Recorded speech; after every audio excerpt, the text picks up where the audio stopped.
September 1945. After a 30-kilometer march from the peat bog camp No. 117-4, the new camp environment seemed like a luxury. The former warehouse building of a large chemical plant was equipped as a dormitory for about 500 people. Under one roof there were a sleeping hall, a kitchen, a dining room, a bathroom with showers and baths, a disinfection room and a medical station. Heating is centralized. There are separate premises for service rooms and separate housing. The camp area is separated from the territory of the chemical plant by a high fence. Everything is surprisingly well prepared for the reception of German prisoners of war. The scale of amenities is brand new. The only scourge is rats and bedbugs, which we fought with in the previous camp. The rats were dealt with rather quickly, while the bedbugs have so far repelled any human attacks. The more you squeeze them, the more of them are born. I suffered more from them than from hunger during my captivity. The life of new arrivals necessarily begins with quarantine and disinfection. Lice among us is negligible, and in this camp it will gradually decrease to zero. Sanitary provision is exemplary. Go under the shower when you want. Hot water is available at any time. The food is decent. It could be better if the prescribed norm of products is fully brought to the consumer.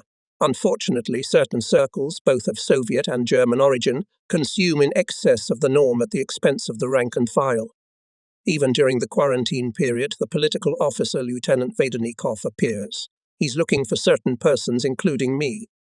Are you a cadet of the anti-fascist school? Yes, I am. Do you speak Russian and write correctly? Yes. You'll be a senior anti-fascist activist. There will be 3 more besides you. It's time to be surprised. For a whole year after graduation, no one mentioned that I was a cadet. The logical conclusion is that I'm not worthy to participate in political work. My name was removed from the lists. I'm written, but suddenly such an honor. Senior asset? This is a full-time position, i.e. again I was released from hard physical labor, and I applied all my mental and physical strength to worthily justify the trust. Discussions with comrades, reading newspapers, classes on the Soviet system, organizing meetings at which Soviet political workers would speak, studying a short course in the history of the All-Union Communist Party of Bolsheviks, interpreting duties when the political department staff needed to talk to individual prisoners of war, etc. There could be no boredom. One of the tasks of the anti-fascist activist was to organize a socialist competition of production brigades. We were required to convince our comrades of the need to make socialist commitments, to convince them that they were atoning for their guilt before the Soviet people by making great efforts to restore the socialist economy. In general, the anti-fascist activist is called upon to act as a chaser in production. It has become shamed because the majority of workplaces are characterized by extreme primitiveness, and that in such an environment, exhausting oneself, it is objectively impossible to fulfill the norms. Non-fulfillment of these norms entails a reduction in the nutritional norms. It should be mentioned here that prisoners of war, as a labor force, were provided to economic organizations on the basis of contracts concluded with a certain department of the Ministry of Internal Affairs or the Gulag. According to these contracts, the legal position of prisoners of war and civilian brigades did not differ from each other. The economic organization had to pay the Ministry of Internal Affairs according to the all-union labor standards. No one informed us about this, but in time it became possible to compile a complete picture from individual scraps of information. The prisoners often worked in the neighborhood with civilian brigades, and 4 men and 4 women attributed to them a part of the result of the prisoners' work. We see that our people in some places work more than civilian brigades, and in the daily overhead the difference in the fulfillment of norms in the amount of 50% and more at the loss of our people. In such conditions, how can we stimulate our comrades to new labor obligations? Obviously, the bosses at the workplace have a different understanding of labor standards, which are fixed in some unfamiliar hand.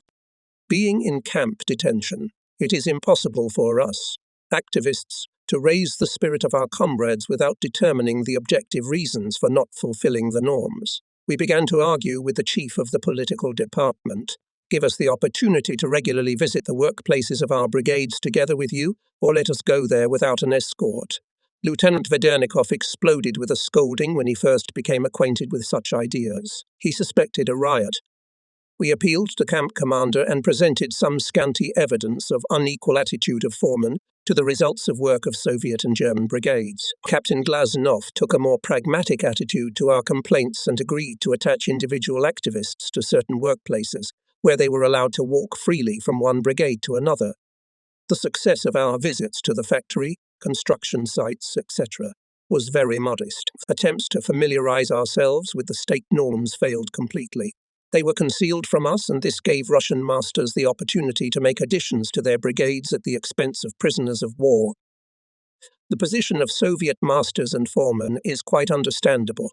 If the earnings of both my own workers and German prisoners of war depend on me, is it a sin to credit my own at the expense of the fascists? From the point of view of the victor, such reasoning may be correct. But here is our reaction to such a violation of human rights. We will not let them steal our rations so easily. A secret struggle ensued. We secretly went to the foremen's booths, looked for a handbook of state norms, and rewrote the norms that concerned us. I personally managed to make more or less friendly relations with the leading persons, on whose sites the prisoner of war brigades had never. They did not pay attention to the competition of their neighbours, and did not suspect any harm to their colleagues in providing me with the necessary handbook. Step by step, we thus achieved a noticeable increase in labour indicators without increasing the intensity of the physical work of our comrades. Sometimes we even managed to achieve the application of more favourable norms where in fact it could not be allowed. The process was slow. The labour of the activists was painstaking, but as a result, all parties involved were satisfied. Brigades began to be given full rations. Some were given cash. The camp administration was commended for the growth of labour indicators.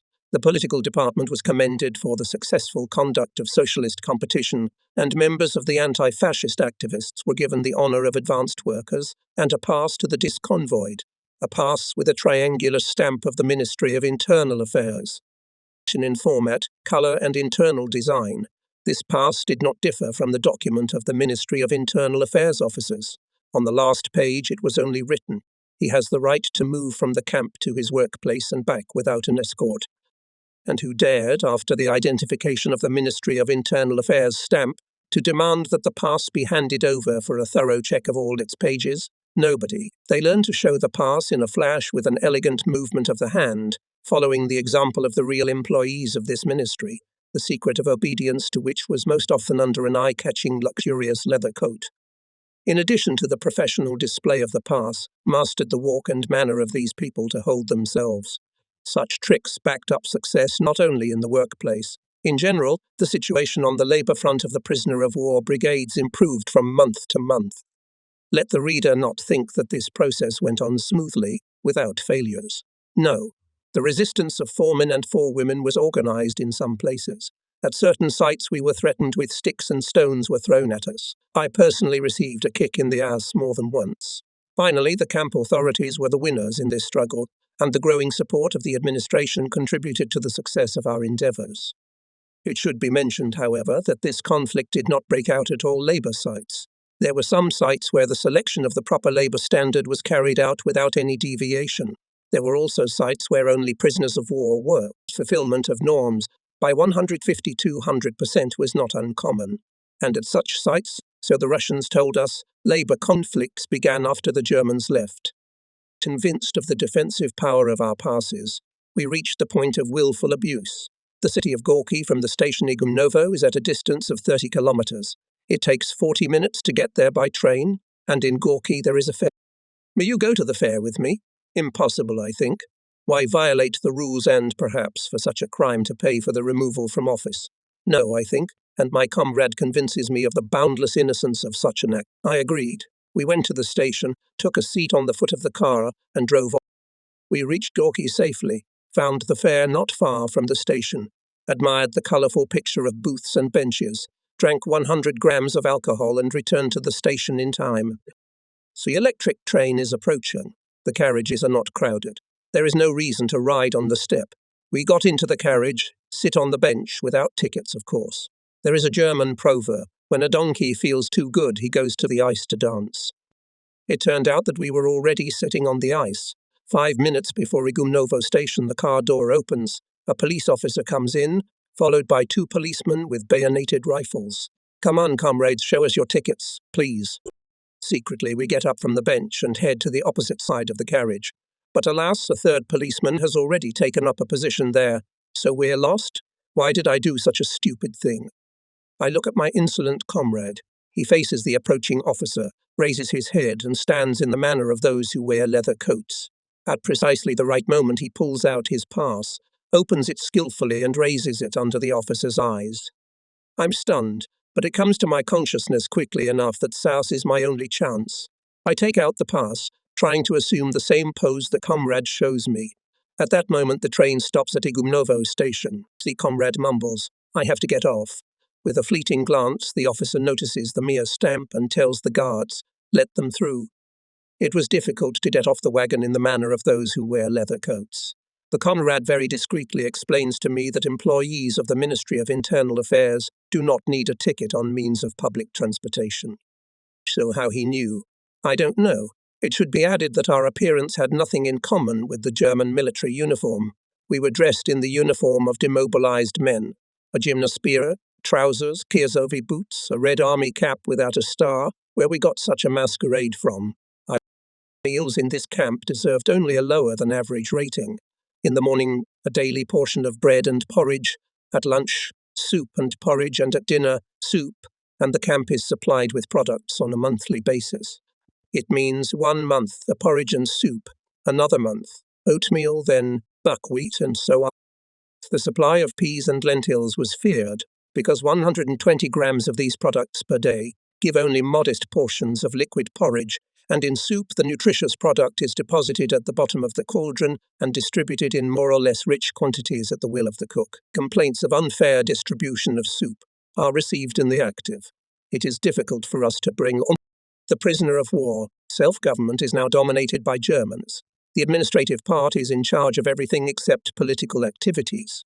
The kitchen staff is subordinate to the administration, i.e., we, the members of the political collective, can influence the cook only through the camp chief. It is not easy to discuss the problem of soup distribution with him. Why? As any leader needs supportive persons who are taken on duty by agreements. If you give me unconditional support, you will get some privileges. One of the most important privileges is a special position to watch over the cook who distributes soup and porridge. So, the good cook in the eyes of the senior camp is a cook who is ready and able to remember to whom more, to whom less. Appointment of persons to the position of cook is the business of the Soviet kitchen chief, but recommendation proposals are submitted by the senior camps. The cook tries his best to stay in the kitchen forever and therefore unconditionally follows the instructions of the administrator. More for one, less for another. And the art of the cook is to hide the uneven distribution of nutrients in front of the mass of ordinary, unprivileged prisoners. Such was Finn's. The workers of the brigade take turns assigning a supervisor, who takes his place next to the cook and controls the trajectory of the ladle's movement through the soup. Democracy won, and the demands on the chef's skill increased. The agreement was reached after grueling negotiations with the German camp superintendent, Peter, a man 10 years older than me who was captured at the surrender of the 6th Army in Stalingrad. He speaks and reads Russian well, but he can't write, and I help him in this area. He treats me like a patron of the arts to a young pupil, and the cooperation between the senior administration and the senior political staff is on the basis of mutual benefit. He did not conceal before me that he was a pimp by profession, and as such he possessed all the tricks and intrigues necessary to gain the upper hand in the struggle for power. I listened with interest to his stories of the struggle for territory in the Berlin red light milieu, but this study had no influence on my principles of life. I have remained naive in this respect to this day, and I am living proof that it is possible to achieve personal success without a thirst for power. I did not climb very high, and therefore the regular falls downward were without serious injury. Let us return to the problem of nutrition. In summer, there is a natural supplement, nettles. The recreational team groups and at times even dystrophics go out into nature and collect these plants. The lazy cook throws the crop into the pot, and when the soup is served, the stems stick out of the pot. The diligent cook crushes the plants and makes a soup with quite a nice flavour. It is only a pity that around Zavodstroi the vegetation is almost completely destroyed by the abundant release of chlorine gas. During the war, the plant produced chemical warfare agents, phosgene, lust and lewisite. Emissions of these substances finished the destruction of vegetation in the area with a radius of about 2-3 kilometers around the plant. Nettles belong to a group of plants that absorb significant amounts of poisonous substances and accumulate them in their leaf tissue. No one thought about this, and the result of the additional feeding of people was not subjected to any research. At the end of September, shortly after our arrival in this camp, potatoes were brought to the zone by cars, a stock for the whole winter. We built tents over the bunches in the yard and waited for frost. So the frost came. Frozen potatoes from the tent directly into the boiler, a well-known technique, and the taste of potatoes and nutrition do not suffer. The main thing is to keep the frost. At the end of December there was a thaw, then frost again, and after the new year there was a new thaw. The only thing left of the potatoes is rot. Some inventor or professional specialist in fermentation technology determined that the starch rot was enough to produce alcohol. A small amount of bread served to initiate fermentation, and elements of a distillation apparatus of very simple construction and active carbon for filtration of the final product were dragged from the factory. Samagon was unimportant in taste, but its effect on the organism was highly appreciated. It should be noted that the distiller worked in the kitchen in the presence of the Russian chief, who did not suspect what was actually boiling there. Samagon is one side of the coin. The loss of the main foodstuff for the whole winter is another. The only product is bread. On our own bodies we have experience in this direction that a man can perish from the abundance of bread. In this hungry winter, other indispensable foodstuffs were lacking. The ration plan looked like this: supplied, given in return, 50 g, meat, 150 g, 20 g, fat 80 g, bread, 120 g, cereal, 200 g bread, 100 g vegetables, 100 g bread. I do not vouch for the correctness of the figures, but I remember that the daily ration of bread was up to 2 kg. In the morning, bread porridge. At lunch, soup and bread porridge. At dinner, bread soup. The porridge is thick, the soup is thick. In addition, a kilogram of bread per person. In the beginning it was fun. We ate to our heart's content from day to day, but over time the appetite waned. At the work sites began a dashing trade using bread as currency. The main demand was for onions, cabbage, and fish. The civilian population's stock of such products was modest and prices were correspondingly high. Most of those who were taken out of the camp to work endured the period of one-sided diet in different ways, some without any consequences, others with loss of working capacity. First began to suffer from scurvy, OC, and dystrophic. First, inflammation of the gums. Then the symptoms were extraordinary. Scurvy, according to the medical textbook, begins with inflammation of the gums and loss of teeth, and then there's unbearable joint pain and eventually progressive paralysis of the arms and legs. I try to imagine what was going on in the brains of those who were responsible for the lives of about 500 prisoners of war. The population is starving all around. The ration of bread for citizens engaged in physically unheavy work is 200-300 grams per day. Prisoners of war are given 2 kilograms, and the result is a growing incidence of disease. The number of the authorized personnel to be taken out for production work is decreasing day by day. One should not even think about fruits or vegetables with high vitamin content, where to get the necessary vitamins. It is a real disaster, and there is no way out. The mood of the prisoners of war fell into a black hole. No one tried to explain to themselves the predicament of the camp commanders. Those who suffered blamed it on the Russians. They said, were killing us quietly, but the commanders were at an impasse. Even to us, activists, none of the political workers could explain what the matter was and what should be done to save our comrades. We were also stuck in a dead end. What kind of political propaganda for socialism could be conducted when a whole group of people felt condemned to a slow death? Among the prisoners began to talk about the fact that the insidious Russians want to quietly kill us with such nutrition. It was possible to slow down the course of the disaster by giving out a decoction of spruce needles as a drink. Then some medicinal yeast appeared. Then, with the onset of spring, it was possible to start harvesting nettles. The monotony of eating bread alone was gradually changing. Cereals arrived, unfrozen potatoes and sprat in huge barrels were brought. The situation stabilized, some people recovered, the number of workers began to grow, but the distrust of those suffering from scurvy reigned for a long time. One of our brigades worked in the harmful workshop. No, 11, which produced raw materials for tetraethyl lead, a substance for refining gasoline. People there worked constantly with gas masks, in an atmosphere saturated with chlorine. They were given extra rations, milk, and a privilege unavailable to other prisoners of war. They were allowed to use the services of the factory clinic. One day, one of the members of this brigade came to me. He was suffering badly from a toothache and asked me, who already spoke Russian, to accompany him to the clinic as an interpreter. We set off, went to the registrar's office. I explained to the nurse working there that he was a member of a harmful workshop brigade and his tooth hurt intolerably, and we asked to be admitted to the doctor. The nurse listened attentively to me, looking sympathetically at the swollen cheek of my comrade, and I, while stating our request, involuntarily reflected on what this Russian woman must be thinking and feeling now, seeing before her 2 Germans, prisoners of war, but recent opponents in a cruel war. What would have happened in a similar situation with Russian prisoners of war in Germany? I asked myself. Most likely, they would simply have been kicked out of the polyclinic immediately. Perhaps it was also because of such thoughts of mine that the nurse's reaction to our request seemed like a miracle. Without further ado, the woman wrote out a medical card for my companion, politely and friendly escorted us to the dentist's office. Having kindly pointed out the place where we should wait for our turn to see the doctor, she took the card into the office and returned to the reception desk. The line was large. A few benches along the walls in the corridor were not enough for half of the patients who wanted to get to the appointment. But suddenly, the second miracle, a doctor looked out of the office and invited us to come to her without waiting in line.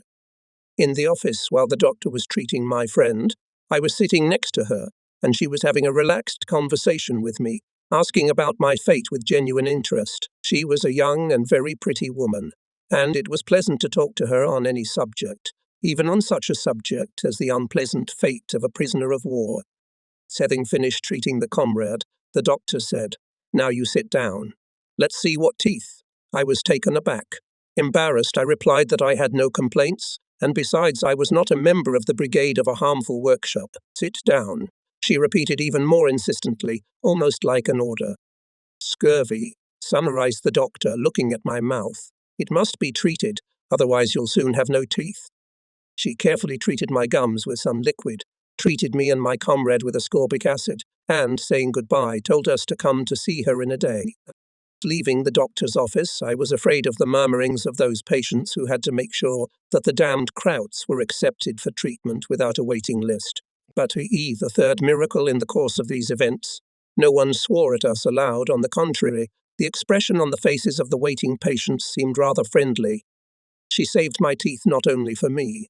At her insistence, I subsequently took many of my friends to her, and no one in the clinic never once asked whether the patients were members of the harmful workshop brigade. To Saviour, what motivates you to help us, and so unselfishly and to such an extent? Her answer shook me deeply. My brother, she said, was taken prisoner by the Germans. He escaped, was caught and imprisoned in Dachau concentration camp, which meant imminent death, but he miraculously escaped from that death camp as well. Still, as you can imagine, it was easier to escape than to evade pursuit, much less to hide somewhere safe. However, he was lucky. Half dead from hunger and fatigue. He was found in the mountains in southern Germany by a German peasant family. These kind and brave people not only did not hand him over to the Nazis, but fed and hid him until the American troops arrived. My brother came home alive and well. I consider it my duty to repay the Germans with kindness for the good they did for my brother.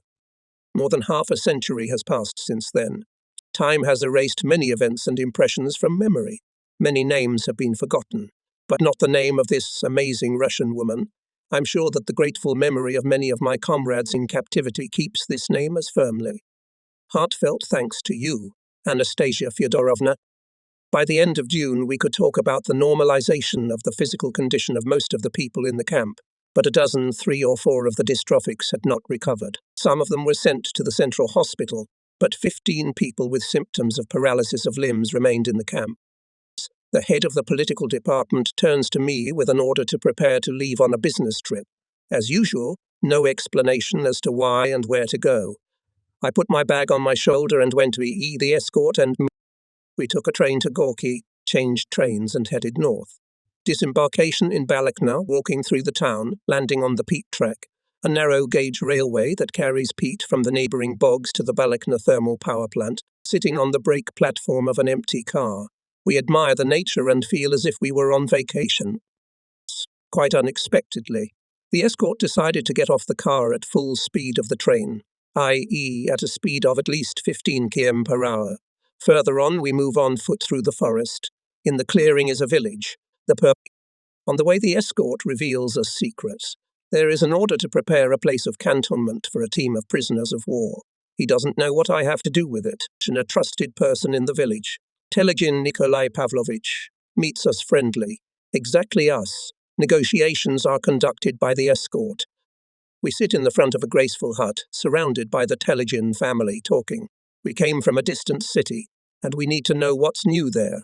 I am treated on an equal footing with the convoyer, and they do not determine my nationality either by my conversation or by... One doesn't speak pure Russian.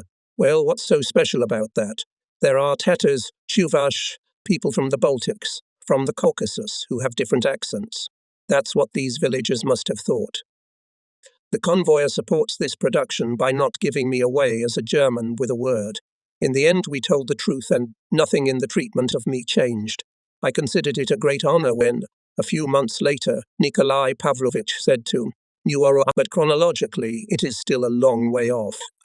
For the night, my escort and I were given a matrimonial bed in the back room of the hut, while the whole family, father, mother, 3 children, grandfather and grandmother, spread out on the floor, benches, stove and shelves in the front. We must recognize an act of extreme hospitality. Like polite guests, we endured the greed of hungry bedbugs. It was felt, and later confirmed, that the whole family slept in the front, even when there were no guests. So the next day we returned to camp by the same transportation. I was a little surprised that it was me who had been sent on such a business trip. I should think that I was rewarded for some successes, but I could not figure out what kind of successes. The mystery was soon revealed. Meanwhile, a new cadet arrived at the camp, Alexander Sasha. His arrival pleased me as I became friends with him at first sight.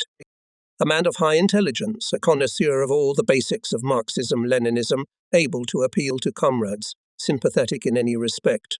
Looking at this event from the point of view of an old man with the experience of 3/4 of a century, I am surprised at my... I was a senior asset, and the proximity of such an expert should have warned me. A rival had appeared, but no, he helps in political work. You can talk to him on any topic. He has a lot of practical experience because he has been in captivity for 2 years more than me. I did not have to think about rivals. So far, I have never risen to a higher level of activity, and I have never made any effort. It just fell to me. Quite unexpectedly, there was a call to stand for some position. I feel seen as follows. If I am called, there is no need to be afraid of rivals. So it was done with me up to the last day of captivity, and my free labour life passed under the same motto. More than once I was brought down, and more than once I wondered, why? More than once I have been elevated and posed the same question. That's why I was not excited by the news that I was appointed as the senior of the team, which is made up to collect berries and mushrooms in the forest around the village of Perikvotkino. It is strange that a senior activist is sent on a business trip to the forest for 4 months, but I found it rewarding to walk freely in the forests, live in the village, deepen contact with the Telegin family, and improve my Russian-speaking skills. The overall outcome of the event was in line with my expectations, but the path to that outcome was rocky. Terror permeated my soul when I was handed the list of team members. The doctor? Yes, it is very good that we will have a doctor with us. I know him, and he has a great passion for cooking. We could use him. Then there are 3 Hungarian prisoners of war, cooperators by profession. Not bad either, especially as there is a stable mutual sympathy between Germans and Hungarians. I can't believe my eyes. 12 Germans whose surnames I know well. These are the people who have not recovered from scurvy. They can't walk or move their arms. Their joints are completely unbendable, and in addition some of them are known as professional grouches. How to go to the forest for berries and mushrooms with such a list, I have no idea. But the bosses can see everything from above better than I can. It is not worth complaining. It is better to go to the forest and there to decide what to do than to be removed from the position of the senior of this team. It is clear that we will go by truck, where food supplies will be loaded. And how would we get a bag of salt? It should be explained that salt in the area of Dzerzhinsk was in terrible shortage. At the market in the city, a glass of salt costs up to 20 rubles. During our brief visit to Perekhvatkino, we heard that for a glass of salt, there they gave a litre of milk or 5 eggs. So much for currency. And from our camp, 3 or 4 brigades go daily to the bank of the OK River to unload rock salt from barges. Salt, as the main raw material of the plant, comes in thousands of tons, and on the shore on the high fenced area lie whole mountains of salt up to 10 meters high, i.e. tens of thousands of tons. A sack with salt thrown over the fence brings a gain of about 50 rubles. To transport a sack by boat to the opposite bank of the OK River, 200 rubles, and on the outskirts of the city, 500 rubles. For transportation of salt from the bank of the OK to the factory, there is a narrow-gauge railway, the steam locomotive of which suffers from consumption. From the bank to the factory, the distance is about 3 kilometers, and the rise is about 10-15 meters. On this distance, the locomotive pulls a loaded train of wagons with 3 stops to accumulate steam. The driver and the stoker take advantage of the fact that they stop just where, quite by accident, of course, a horse-drawn cart has stopped. 1 or 2 or 3 sacks of salt are thrown from the carriage to the cart. The horn blows and the echelon goes.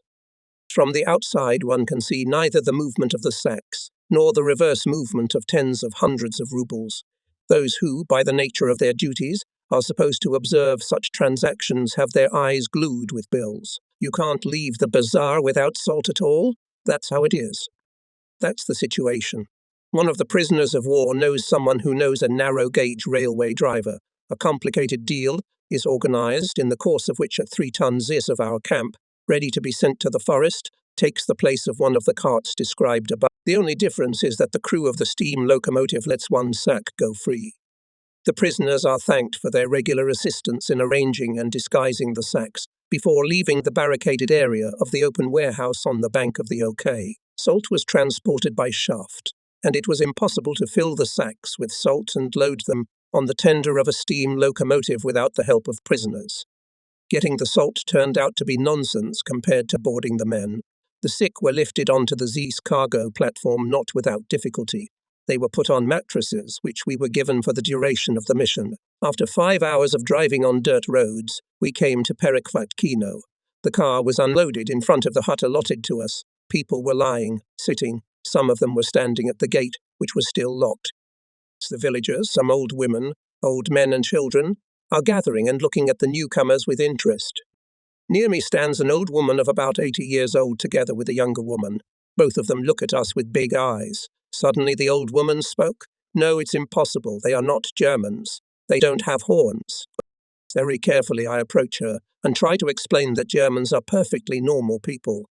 She listens to me still very incredulously, then turns away and walks away, shaking her head protestingly. Whether or not she believes we are Germans, she and I have become friends in the course of this summer. The convoyer takes out a key, unlocks the door of the hut, which has only 1 room, and orders us to sit on the floor until he returns. We are sitting in a hut where no one has lived for 5 years, and suddenly the hut came to life. Immediately, as if on command, crawled out of all the crevices, rushed to the smell of human blood untold hordes of bedbugs. It's like paper flat from long starvation, but moving, nevertheless, with amazing speed. The attack was so unexpected, swift and powerful that most of these flat creatures, despite our experience in fighting these bloodthirsty insects, managed to win a lightning-fast and crushing victory over us. It should be noted that my camp experience allows me to divide people into 2 categories. In the first, those who are naturally insensitive to bedbug bites and treat forced cohabitation with them quite calmly. In the second, those who fear bedbugs more than death. There were many representatives of the second category in our team, including me.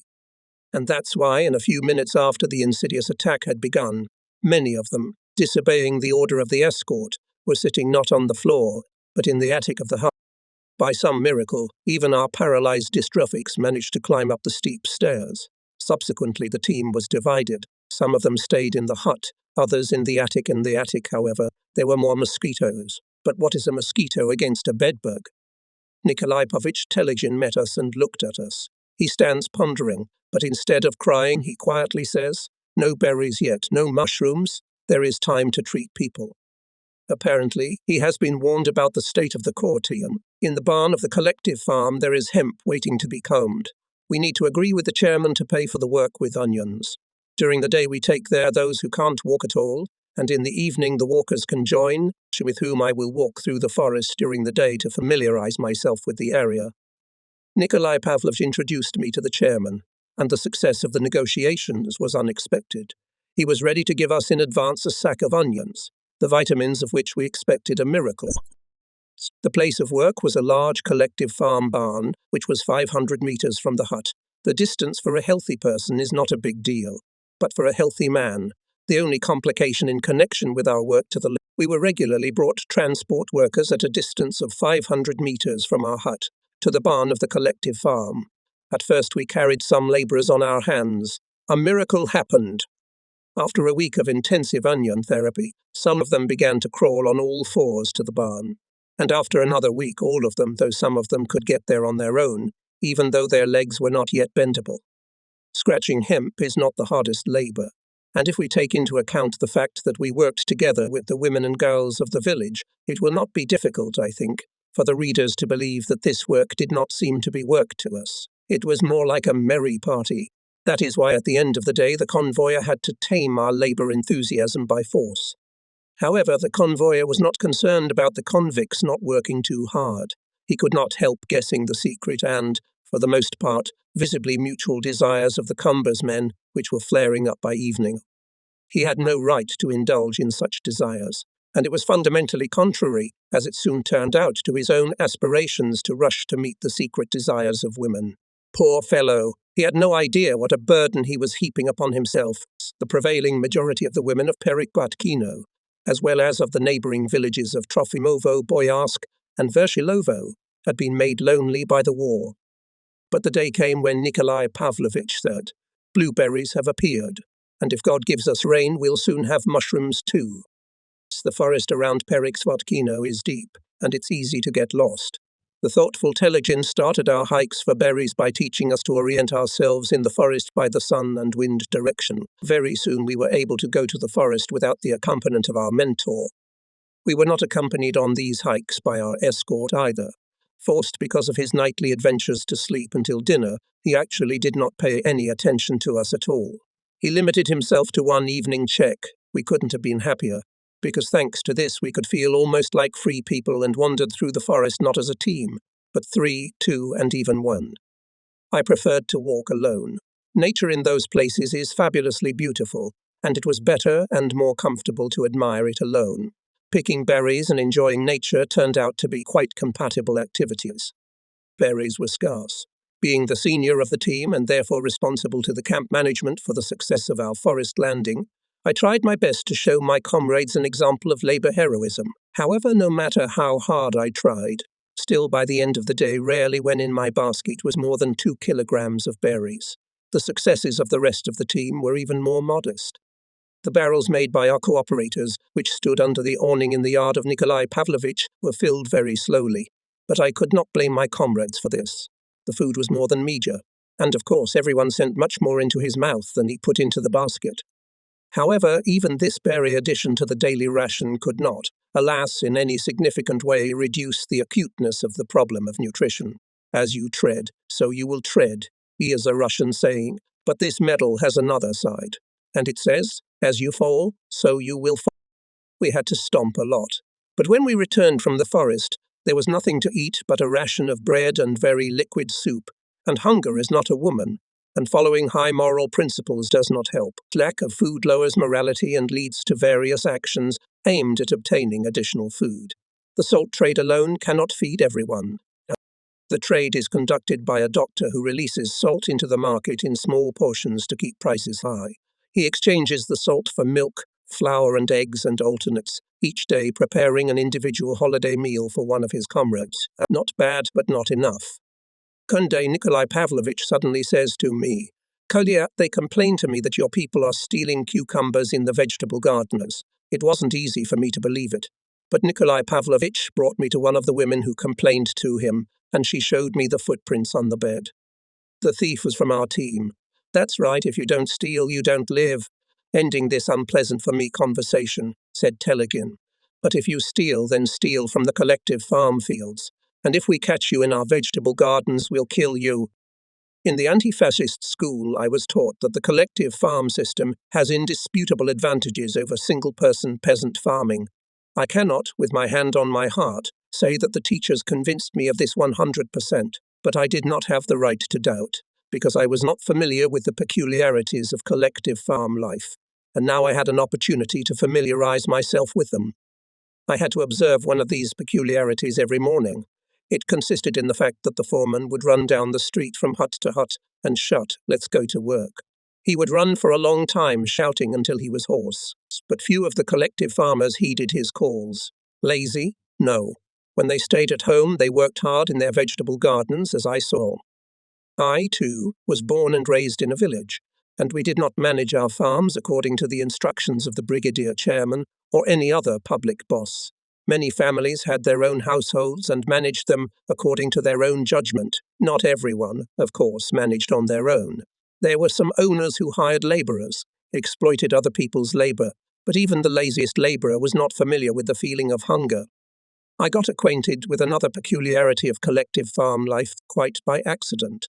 I was walking with a basket along the edge of the forest near the collective farm field, and I saw a cart dusting along the road. The cart was a nag, close to starvation. The cart stopped. 3 men jumped off it. They looked around thievingly. They didn't notice me. They took off the cart one of the 4 sacks lying there and hid it in the dense undergrowth. Then they drove up to the field and started sowing, by hand. I knew about this method of sowing only from historical books. I could not remember that someone had stolen grain from our village. A master won't steal from himself. A labourer won't steal from his master either, at least because he knows that as soon as sprouts appear, the experienced eye of the owner will immediately determine how much grain is sown per unit area, and the owner remembers to whom he entrusted the sowing. Besides, it is pointless to steal sown grain. It is treated with toxic chemicals. So I observed such a picture. Women are reaping rye with sickles. Nearby stands a combine harvester. I wondered, "What's the matter?" "No fuel," they said. "No fuel." Then I saw the grain being threshed. A threshing machine from the last years of the life. I've seen threshers of this design here, but in a museum. In October, when the temperature was consistently below 0, there was still unharvested rye in the fields, blackened, rotten. Potatoes remained in the field. For several days we, together with the collective farmers, chiseled the frozen ground with crowbars. This was a way of harvesting the crop unknown to me before. So what are the advantages of the collective farm system? I pondered. It was not that the collective farmers starved, receiving 80 grams of grain for their labour days, while at the same time the unharvested rye was rotting in the field. I confess that my observations of collective farm life did not add to my conviction in the indisputable advantage of collective farming. But let us return to July. The rains finally came in the second half of July. One day I went berrying with a basket, and I saw a fly agaric, a pioneer. If it appeared, it means that soon it will show the way to edible mushrooms. In a couple of days, the cheeseberries appeared. There were so many of them, as they say, that one could mow them with a scythe. Cheeseberries were not included in the plan of our production task, so everything we collected went into the boiler. It turned out to be a thick, tasty porridge. We had enough, only, alas, none of us had enough sense to think, can our stomachs cope with such a volume of unusual food? During the night, the cheeseberries left our grumbling stomachs with rapid speed. Following the cheeseberries came abundant golden places of chanterelles, which the local population considered to be grebes.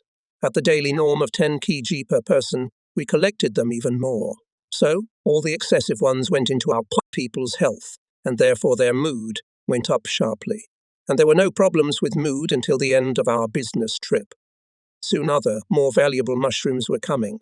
They were not as abundant as chanterelles and chanterelles and not so close to periquatquino, but we quickly gained experience in searching for their deposits. We brought whole baskets of blisters, butterballs, red caps, pork nuts, and birch bunnies. We also came across white mushrooms, and even chestnuts. True, I must confess that white mushrooms, and especially the chestnuts, did not always get into the barrels under Telegin's shed, but what delicacy dishes our Dr. Cook made from them. There is help on the other line. Regularly in 2 weeks a car with bread and food arrives. It was at the moment of my greatest concern that we found a large barrel of salted sprat among the foodstuffs being delivered. The attendant tells me that the camp has stopped eating sprat, which is a very unusual type of food for Germans. In the canteen, there is an open barrel for self-service, but the stock is not running low. Remembering the positive result of trade with salt, the senior camp cook decided to transfer a full 100-metre barrel to Perikvotkino. The doctor accepted this product into the range of goods he offered, and thus further raised the level of nutrition, due to the fact that the trading activity was carried out in the daytime. In the absence of the Forest Brigade, the organizational forms and price tags of the exchange of goods remained a secret of the doctor-trader himself. When potatoes blossomed in the fields, it was decided that there must be tasty tubers in the ground under the plant. It was only a pity that a watchman with a dog walked the potato plots day and night. See, reconnaissance established that under the village Vershilovo, about 3 kilometers from Perikvotkino, the potato plot reaches the very edge of the forest. We decided to see if we could get a portion of potatoes in a night raid. So, with one comrade, we set out at night with a full moon. We were afraid of the road, went straight through the woods, found a target, lay down between the rows and started digging with our hands. The size of tubers was equal to a doe, i.e., to collect for one meal the whole team needed quite a lot of units, and, accordingly, a watchman passed by 3 times at a distance of 100 meters. The dog told him that there were suspicious smells in the field, but the simpleton watchman did not understand the dog language. We deepened in our work so diligently that we did not notice the setting of the moon. It was getting dark. How could we find our way back through the forest? The only way out was to look for a road and follow it to our home. We found the road and we ran into the gark. Why are you walking at night, eh? My brain computer is running at top speed. I think I know how to swear without someone else's accent, i.e. even in Gorky. My answer is a terrible series of meters. Thus, obviously, I convinced the watchman of our complete innocence. He pulled the dog to his feet, gave way to us, and we went away. Perhaps his thoughts had taken a very different course. There are 2 of them, and I'm alone, and the dog isn't very aggressive. As long as I have my rifle at the ready, they can beat me to a complete pulp. In a word, we were lucky. I remember another more fun adventure. It was time for a car to arrive with bread and groceries, and there was no car for the 3rd day. The escort did not know how to contact the camp by phone, but he realized the responsibility for the team's efficiency. He said to me, "Come on, Kolya, let's go to the camp by public transportation. We are already used to the direction." We went, arrived at the camp, found out that the car was being repaired and would arrive in a few days. This information does not comfort us. There is no bread in Perikvotkino. There is no one there to give us bread in advance, so we carry bread over our shoulders, as much as we can carry. The escort must not be burdened with a load. He carries a rifle and must keep it ready just in case. I was loaded with a sack of bread, 20 loaves of 1.5 kilograms. All 30 kilograms are nothing. With the sack on my shoulder, we go to the station. A train is approaching. There are a lot of people on it, and on the footsteps. The escort deftly slips inside, and kind people make room for me with 1 foot on the step, and 1 man allows me to hold on to his belt. In time I manage to move my other foot on the footrest, and at the next station there is a bare place on the handrail. I stand firm, but trouble does not come alone. Thunder rumbles above us. The downpour is heavy. It is getting harder and harder to hold on to my post. It is still at least 20 minutes to Gorky. The bread is getting wet, and the weight of the sack is increasing noticeably by the minute. I'm afraid that I am left with only 2 options to choose from, either to throw away the bag and save the integrity of my own body, or to fall with the bread. Before I reach the decision, I suddenly feel relief. I raise my head. I see a military man above me, an officer who took off his shoulder strap and took on half the weight. 2 citizens also joined this rescue operation, and as a united team we safely reached Gorky. I was not able to thank the rescuers with words, but I remember how they looked into my eyes with a smile. I think I smiled back at them, and the expression on my face must have spoken of the deepest gratitude. Transfer, passage to Balakna without much incident.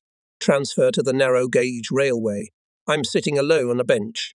The convoyer keeps his rifle ready just in case, but sits on another bench behind my back. A man comes up and sits opposite me. The train moves off, the man looks at me, and from everything I can tell he wants to make conversation. He does. He looks at my hand where I have a homemade silver ring on my finger, and German?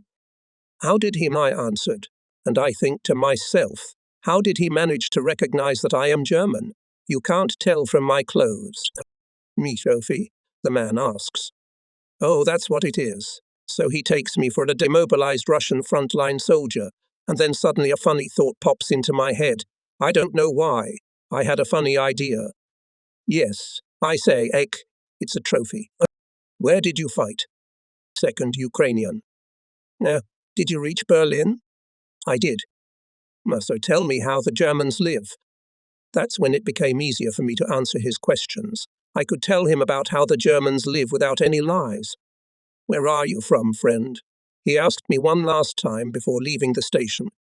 Latvian, I had to lie again. Ah, well, now I see why you don't speak Russian properly. When the man came out, the escort turned to me. You see how gullible they are, Russian men? I venture to describe one more, perhaps the most memorable and dear to me event of that summer in Perikvatkino. Early one morning we left the house to go into the forest. We saw the escort approaching. Why should that be? He's never been like this before. Why did he wake up so early? Or didn't go to bed yet? Kolya, can you mow? I know how to mow. Good. You won't go to the forest today? The chairman asked for a mower to help him. Wait for him here. I'm going to bed. The escort's gone. I sent the team to get mushrooms. I'm waiting. The chairman comes up, with 2 middle-aged women and a beautiful girl of about 17. We get acquainted. It turns out that the women are the chairman's wife and his wife's sister, and the girl is his daughter. We go to the forest, talking on the way. I feel that they are educated people, and that is why our conversation is not limited to the topic defined by the questions traditionally asked to a prisoner of war, such as, when and where was he captured? Do you have a wife and children? Are his parents alive? The conversation is also conducted as equals. I do not feel the slightest coldness on their part towards me as a prisoner, nor prejudice. On the contrary, we talk like good old acquaintances. Relaxed, even cordial. How pleasant it is for me.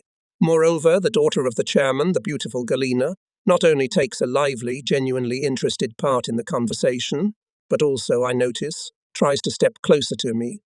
We go out to a large clearing. We start mowing. Stumps interfere a lot, but gradually I get accustomed and try to keep up with the chairman. At lunchtime, a real picnic. Women spread a towel on the grass, lay out on it homemade bread, pancakes, lard. Milk appears. My God, when was the last time I tasted milk? But not only that I involuntarily rejoice at the upcoming opportunity to eat such delicacies, but also sits next to Galia, and immediately easily finds a topic for conversation. I feel in seventh heaven. We sit, have lunch, talk. But not even 5 minutes pass. The escort comes. The chairman and the women invite him to eat what God has sent. He willingly sits down and joins the general conversation. He looks at Galina, tries to flirt clumsily with her. But she, oh joy, absolutely does not react to his flirtations. After lunch, the escort leaves. We continue our work. Light-footed, graceful in movements, Galina flutters across the clearing with a rake. I'm waving my scythe, out of my skin to give the impression of a dashing and tireless mower, but the hard work does not prevent me from noticing how radiantly shine Galina's eyes when she throws at me her cheerful, and even, it seems, tender look. Ai. Life. How beautiful you can be even in captivity. In the village, late in the evening after an inspection, the guard suddenly says to me, "Let's go out for a smoke." We went out of the house, sat by the fence and smoked. Out of the blue, as it seemed to me at first, the guard starts complaining that he is tired of his nightlife. He resented the fact that the women had established a queue among themselves for his visits to them, and strictly watched that, God forbid, he did not spend the night in the same hut twice in a row. And then he suddenly confesses that it was not the chairman who asked him to give him a prisoner to help him in the haymaking, but he himself offered him a prisoner to help him. Purpose? To be able to come to the hayfield under the guise of controlling the prisoner in order to try to win Galina's favor.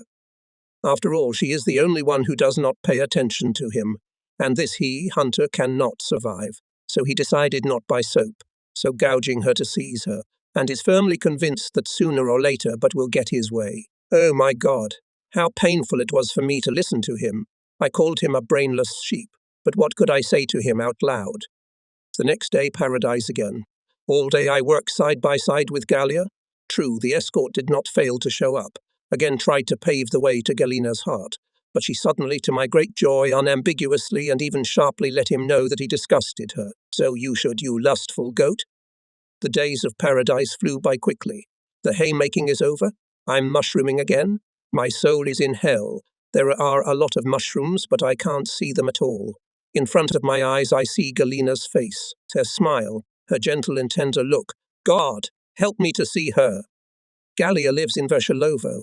It is forbidden for me, a prisoner of war, to go there only with an escort, but I can't ask him to take me to her. God heard my plea. I told the escort that tomorrow, at the request of the chairman, we would go to the collective farm hayfield, but perhaps Gallia will be there too. I pray to God that she will be there, but I realize that even if I have the good fortune to see her again, then in public to talk to her I may not have the chance. I wrote a note.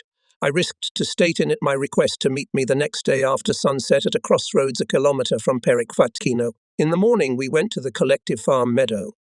As we approached, many locals had already gathered there. My heart sinks, my gaze frantically slides over those present, and finds Gallia. My soul again flies to the seventh heaven. As if inadvertently we are approaching each other, and I see that Gallia is happy about our meeting is hardly less than me. All day long we work side by side, but under the constant crosshairs of prying eyes, and therefore for fear of being heard not only Gallia, and could not tell her that I would be happy if she decided to date me. But I had a note in my pocket. When the moment was right, I gave it to her. Gallia reads and nods her head in agreement. The next day I walk through the forest with a basket, and the soul is already there, at the crossroads. And the closer the evening comes, the more excitement grips me. I feel like I will die if the meeting does not take place for some reason. I couldn't help worrying about something else. How can I leave the village in the evening without arousing the suspicions of the villagers? And most importantly, would I be able to deceive the escort as I had planned? The plan was as follows. The convoyer makes a check late in the evening, already in the dark, before setting out on another night adventure. He goes into the hut where the prisoners are mostly asleep at that time. He strikes a match, and while it burns, looks to see if everything is in place. Then he climbs up the ladder to the attic. Or rather, he doesn't even go in, but pauses on one of the last rungs of the ladder and just looks up into the attic. He lights another match and looks. Is it all lit? As a rule, we sleep with towels over our faces. That's how we escape mosquitoes. And the escort determines the presence of convicts by these towels and by the bulges of bodies under the blankets. I decided to take advantage of his carelessness. I made a door, put it under a blanket, covered it with a towel. I made a deal with my comrades.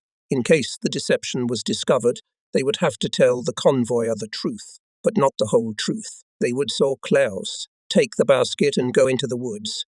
But what will the guard do in that case?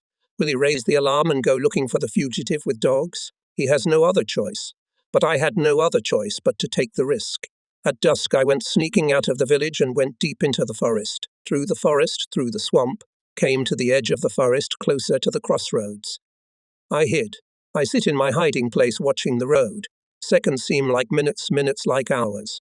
But from the side of Vershilovo 2 female figures appeared on the road in semi-darkness. They came to the crossroads, stopped, one of them Gallia. But how can I tell in the dark? Besides, if it is really Gallia, why did she come not alone? And who could it be with her? I'm lost in guesswork. I hear women talking among themselves. I listen to the voices, and one of them seems to me the most charming music. Even now, I think I would recognize this music from hundreds of human melodies. And even then, I listen again, and it turns out that another voice is familiar to me. It's Galina's aunt. We worked with her at the haymaking in the forest. But why did she come? Why doesn't she leave? I dare to come out of my hiding place and approach. We greet each other, and the aunt says, Gallia can't go out of the village alone so late. They might suspect something. But when I'm with her, it's all right. Well, now you don't need me anymore. The aunt handed me a bag of food gifts, said goodbye and left. Gallia and I are standing against each other, confused, embarrassed. I can't think of any appropriate words. But we don't need words now. We sit down on a hillside by the road. Our hands, our shoulders just touching each other, the touch burns. And we can't help but confess that we feel amazingly good together. Suddenly there's a rumble of thunder. We raise our heads to the sky. A huge black cloud is floating towards us. Oh God! See the cloud? What does it care about our feelings? He's coming at us with merciless speed. It's going to rain. We jump up, look into each other's eyes for a moment, then a sweet shiver of a timid kiss penetrates me from head to toe, and Gallia promptly runs away along the road towards Veshilovo. Immediately a downpour begins. The darkness is pitch black. It's a long way to Perikvatkino, bypassing the forest. It is necessary to go, of course, only through the forest, again through the swamp. But how? The way through the swamp, 300 meters, is laid out in the mire with a line of parallel logs. Even in daylight, it's not so easy to go through them. And in total darkness, under heavy rain, which made the logs dangerously slippery, I had to get down on all fours and move only when lightning flashed. If you crawled 3 meters, wait for the next lightning. Thankfully, they flashed one after another. So in 2 hours, I was already on my native attic, though wet to the last thread. And though I was so cold that I couldn't get a tooth on a tooth, I was in such a mood that I could sing. If I hadn't been afraid of waking my comrades, I would have actually sung. I could not have guessed on a happy night that our romance with Gallia, which had begun so wonderfully, was destined to fit into the framework of no less wonderful, but only a romance. I never saw Gallia again. Haymaking ended. Another chance to meet with her and agree on a date fate did not give me. There was, of course, I confess, a secret hope that Gallia herself will find an opportunity to meet with me. But was it not at all she had no desire to see me again? I don't know how it really was, but my consciousness, perhaps not without provocation from the wounded male ego, suggested to me the following explanation. Our mutual sympathy with Gallia. I am afraid now to define it as love, though that is how my soul felt our relations at that time, was noticed, no doubt, not only by well-wishers, but also, of course, by those who could not regard the sympathy of a Russian girl for a German otherwise than as betrayal. Moreover, there was still in force at that time a law, according to which unauthorized relations of citizens with representatives of the enemy were punishable by imprisonment, and not a small term of imprisonment. Apparently, there was a kind person who explained to the chairman and his wife what would happen to their daughter if she did not calm down. I cannot rule out that our convoyer was such a good man. Like no one else, he had good reasons. But I met with an old woman who did not immediately believe that Germans were hornless. I met her more than once during the summer, and even made friends with her. She turned out to be a nice, kind woman, and when I came to her in the fall before leaving to say goodbye, she even cried and crossed me. Nikolai Pavlovich Telegin could not hold back his tears at parting, as I could not hold them back, when, hugging me goodbye, he suddenly said, "Collier, you have become like a relative to me." Some time later, already in the camp, for some reason the convoyer confessed to me that the way to Gailey's heart, no matter how hard he tried, he could not find it, and I thanked God for that.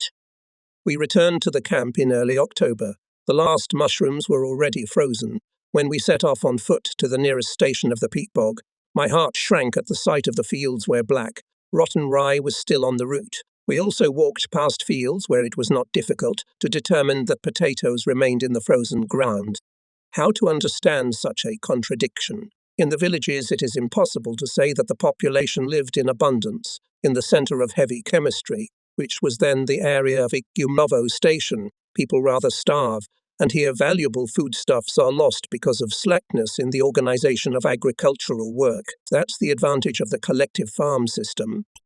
As I was moving away from the village of Perikvatkino, I was sinking deeper and deeper into reverie. It is a pity to leave this beautiful place, those beautiful people, that beautiful nature. It is sad to return to the industrial center and live there behind barbed wire, to live there in the cramped, crowded buildings, to no longer be able to walk alone in the forest and admire nature, and to let my thoughts fly anywhere. Even on that day of separation, it became clear to me that I will never forget this short period of my life, and I will long for people, for nature, and for Gallia.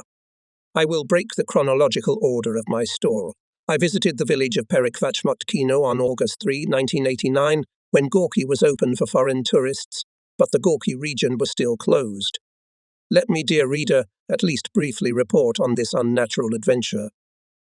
In the early 60s, I got a job as a researcher in a research institute, which maintained close business relations with a similar research institute in Moscow. The directorate of my institute was very willing to use my services as a translator. because in terms of translation quality it was better to have a specialized employee than to hire someone else's translator. But I was often in Moscow and became friends with the head of the laboratory. I told Anatoly Mikhailovich about my desire to see the village of Perikvatkino once again a long time ago. But, alas, the Gorky region was closed to foreigners. When the city of Gorky was opened in early 1989, Anatoly and I decided to take a risk. Tolia had a friend, an important employee of one of the union ministries, who maintained close ties with a machine-building enterprise in Gorky. A trip was organized there for a specialist from the GDR to exchange experience. I was the GDR specialist, and Tolia was the ministry's escort. We took a train to Gorky. The director of the plant met us at the station, put us in the car, and took us to the hotel. As a result of the director's negotiations with the hotel receptionist, I concluded that he was confused. The director was told that personal data about any foreigner the hotel reception desk was obliged to hand over to the KGB. Therefore, the director decided to accommodate the guests at the factory, where a convenient apartment for such purposes was found on the second floor above the garage of the factory fire department. The next morning a whole production began. The director summoned the management staff of the plant, and each in front of me reported on their achievements. The products of the plant were familiar to me, and I was able to ask wise questions. After a rich lunch, some deputy director turned to us with an explanation that it is generally accepted to allocate 1 day of stay of foreign guests for cultural events. Then I tried with all my abilities to explain to the deputy director my desire to go to the village of Perikvatkino. He turned to Anatoly in complete bewilderment, with a hint that he had not quite understood what the German had said to him. Tolia confirmed to him that he had understood correctly. And where is this village? Unfortunately, my geographical knowledge was very modest. I explained from memory. We drove to Balakna, got on AIP Tanka, took an hour's drive to the northwest, and then another hour's walk approximately to the north. The deputy director promised to take care. Whatever the outcome, there will be an over-the-road car at 8 o'clock tomorrow, then we'll see. So the motor depot of a large industrial enterprise does not have such a geographical map on which all the settlements within the region would be marked. And they don't know whom to ask the corresponding question either. This is Russian hospitality. The deputy director knows that the purpose of the excursion lies in the forbidden zone for foreigners, but he doesn't even mention it. The guest's wish is the law for the host.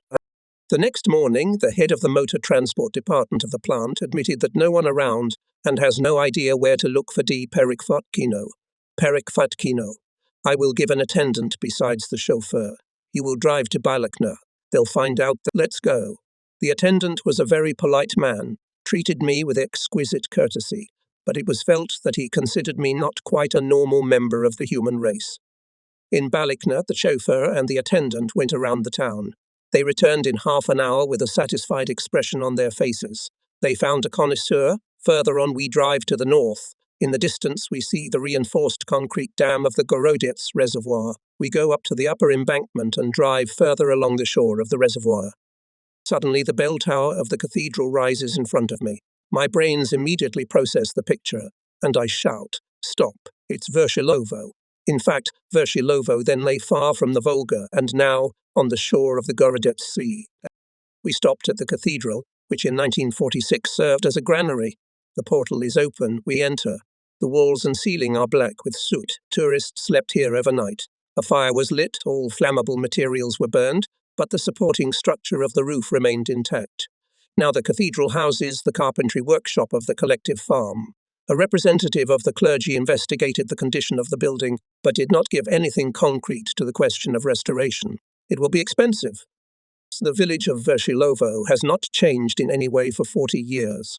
The same huts, the same dirt streets, the same appearance of the poor, but, strangely enough, I begin to feel at home. We go further along the country road to the village of Trofimovo, along the road where we came across the watchman at night with a sack of stolen potatoes on his back. The details of the incident come to life in my memory. How did I dare to talk to the watchman with a swear word?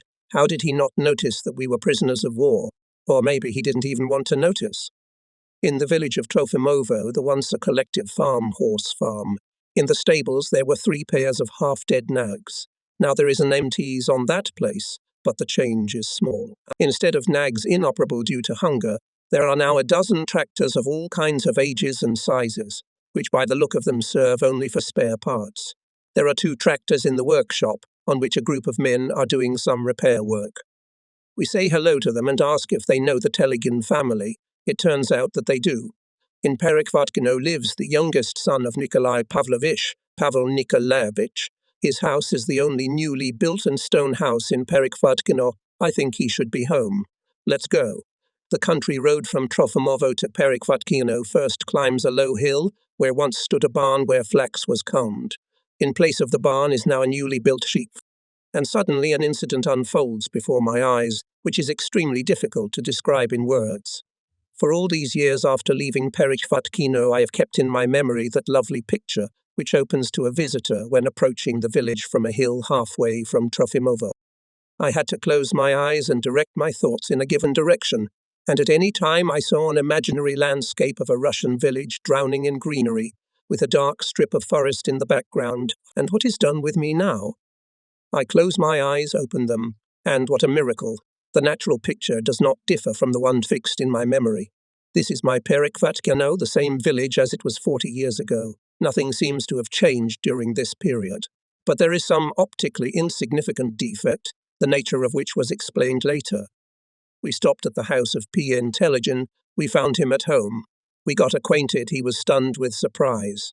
He asks what drives a man from distant Germany here, in the Russian countryside, to see the village of Perekvatkino. P.N. Telegin is about 40 years old.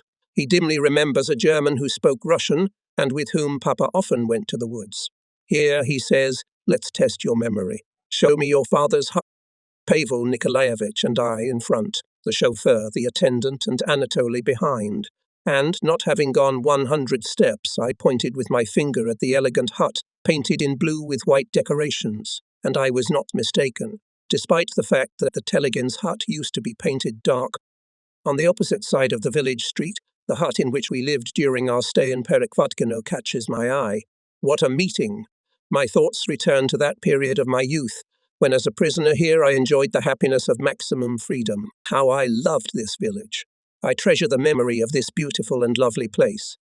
Leaving the village, we head towards the creek where the swamp used to be. I look at the village from the outskirts, and it becomes clear to me what is the fundamental change in the picture of the village. There are no vegetable gardens behind the huts. There is pure steam. Sergei Nikolaevich Telegin told me that in the first post-war years, the population lived mainly on the products provided by personal farming and the forest. Everyone had a cow, goats, geese, chickens. Everyone had a plot of land for potatoes, cabbage, cucumbers, and so on. But they were reluctant to work for the collective farm. According to Telegin, Krushklay put an end to this situation. Cattle were taken away. Gardening was forbidden. Today people live worse than in the first post-war years. So much for the advantages of the collective farm system. After walking along the bank of the stream, I asked the men accompanying me to leave me alone for half an hour at least. I was in such a state of mental excitement that I could see no other way out but solitude. I did not expect that a new encounter with this area could have such an exciting effect on me. I walk along the meadow, where before there was a swamp, where one night under thunder and lightning and heavy downpour I crossed on all fours from the wooded eastern slope to Perekvatkino. I try to regain my peace, instead of excitement to rejoice that at last I was destined to see my favorite village again. I see a couple of women with baskets coming out of the forest not far from me. They approached me. It became obvious that the older one was not younger than 70, and the younger one was 15-20 years younger. The older one walks in laptops. We say hello. I start a conversation. The younger one tells me that they came from the town of Pravdinsk for mushrooms. They've been going around the forest since morning and the harvest is bad. You can see the bottom of the baskets. I know that from the city of Pravdinsk to here is not less than 20 kilometers in a straight line, and this distance back they have to walk. It's a sin to think of public transportation here, but I guess I could probably be the miracle worker in this case. Talking, we approach the car where they are waiting for me. I ask the chauffeur to put the old woman and her daughter in the car, as it is on our way to Pravdinsk. He agrees. I say goodbye to Pavel Nikolaevich and we set off. Unfortunately, I don't remember the topics of conversation with new passengers, because all my attention was focused on the environment. We arrived in Pravdinsk stopped for the women to get out of the car. Both of them express their deep gratitude with words, and the older one pulls out a small handkerchief with a knot from under her skirt, opens the knot and offers me a ruble for the fare. It is impossible for me to hold back my tears. I hug her. I explain that the payment is only for the driver, but he refuses. I wish her well. We set off, and I feel that I have left a piece of my heart here again.